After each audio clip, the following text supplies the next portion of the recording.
Deposit. So, it is a Wednesday, and you are about to experience one of the best shoulder days known to man. No exaggeration. It is in fact Zeus certified. So by the gods. Yeah, it was bloody brilliant. So we'll do a quick breakdown first, and then we'll get into a bit of waffle later.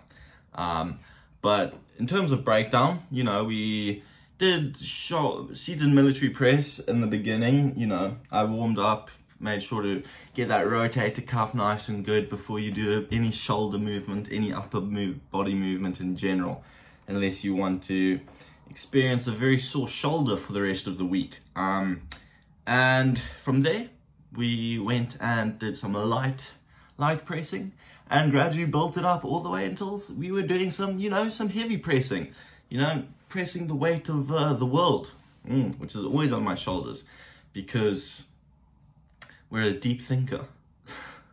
What a whole load of ramble that was. Right, so heavy, it was pretty heavy military press today and decent enough, nothing too special about it. So we kind of supersetted that with, I guess you'd call them front raises, dumbbell front raises, which is just kind of that movement. It's for your front delt again. So I just wanted to completely fry.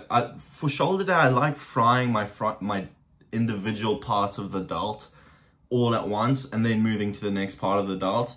That being said, I should probably start with rear delt and fry that first, because your rear delt just gradually just feels weaker and weaker throughout all the you know, movements, which is understandable. It is a very small muscle, and just kind of a useless one as well.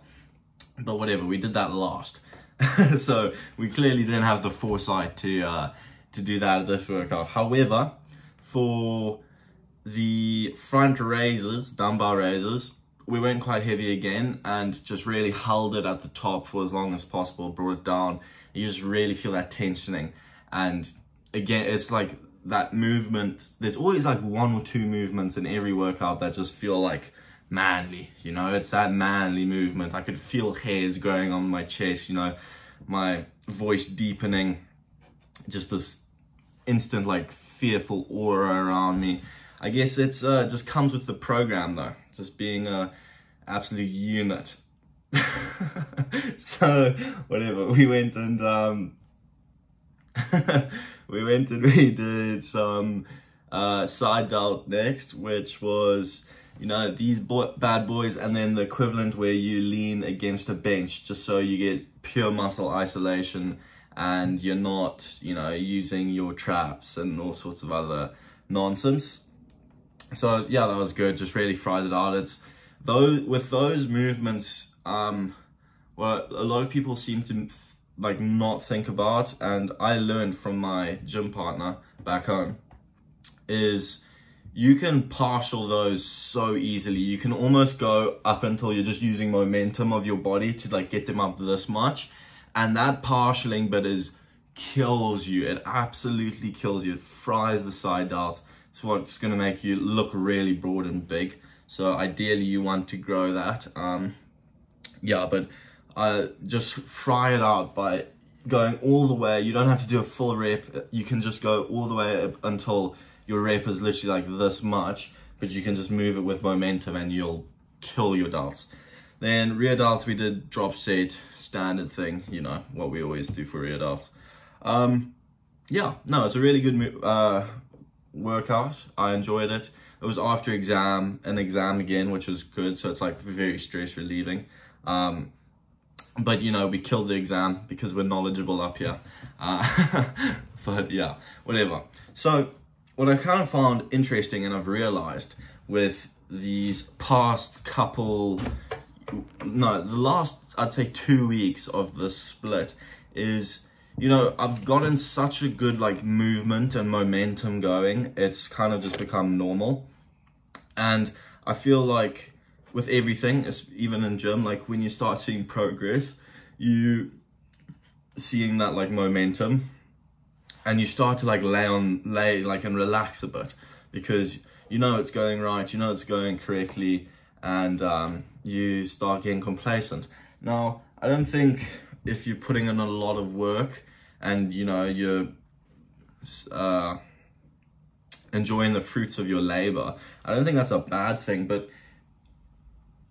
the best way I can think of it is like, if you're stranded on a boat, right, and you know you've got like a sail and there's been no wind for, I don't know, 2 days, and you're trying to get to this island that's like 100 meters away, okay, and all of a sudden a gust of wind comes, and the whole time to get to the island you've been paddling with your hands, okay, and then all of a sudden a gust of wind comes. Obviously you put up the sail, you know, you're moving finally, quickly, you're getting closer and closer, but like now that the wind is like pushing you forward, are you just going to stop paddling, or are you going to keep paddling as well because you want to get there even faster? You want to like take up all the opportunity to get to that island.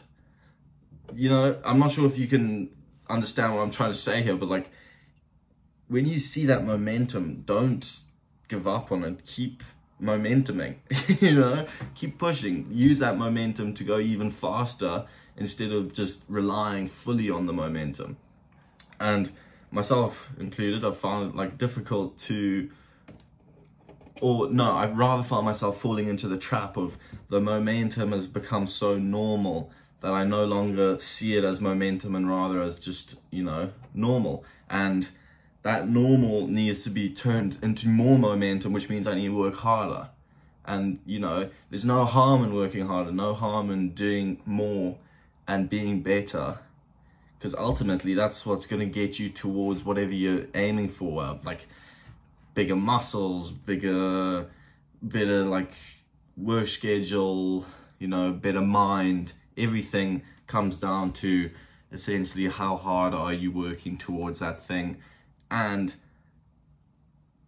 you know, don't be complacent. You see your things working, don't let that be the, you know, cue for you to just stop. That should be the motivator behind you working harder. And I know it's difficult, especially when you work hard for something and it's, you know, you're looking at it and you're like, damn, I'm happy, now I can relax. But ideally what you would have wanted to have achieved is also the thought that what I'm doing, I'm enjoying the process as well as the results. I don't know. It's gone dark all of a sudden. This country is so weird. It's so weird.